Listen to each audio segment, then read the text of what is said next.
Back. ഇന്നത്തെ നമ്മുടെ recipe plum കേക്കാണ്. നല്ല സോഫ്റ്റ് ആയിട്ടുള്ള വളരെ ടേസ്റ്റി ആയിട്ടുള്ള എന്നാൽ വളരെ സിമ്പിളായിട്ട് വീട്ടിൽ തന്നെ ബേക്കറി കിട്ടുന്ന അതേ രുചിയിൽ തന്നെ നമുക്ക് ചെയ്തെടുക്കാൻ പറ്റും.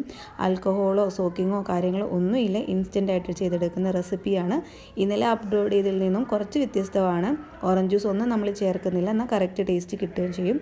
അതിന് വേണ്ടിയിട്ട് ഞാനിവിടെ ഡ്രൈ ഫ്രൂട്ട് എടുത്തിട്ടുണ്ട്. അപ്പോൾ നിങ്ങൾ ഡ്രൈ ഫ്രൂട്ട്സ് എടുക്കുന്ന സമയത്ത് ഈ ഒരു കറുത്ത മുന്തിരിങ്ങ ഒരിക്കലും സ്കിപ്പ് ചെയ്യരുത്. അത് നിർബന്ധമായിട്ടും ഈ ഒരു പ്ലം കേക്കിൽ ആവശ്യമുണ്ട്. ബാക്കിയുള്ളത് നിങ്ങൾക്ക് ഇഷ്ടമുള്ളതിനനുസരിച്ച് എടുക്കാം.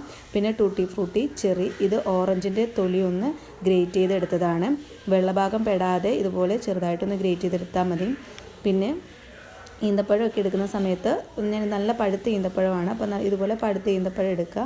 ഇതുപോലെ അണ്ടിപ്പരിപ്പ് ഉണ്ടെങ്കിൽ അണ്ടിപ്പരിപ്പ് എടുക്കാം, അല്ലാന്നുണ്ടെങ്കിൽ നട്ട്സിൽ നിങ്ങൾക്ക് ബദാമോ ഏത് വേണമെങ്കിലും യൂസ് ചെയ്യാം.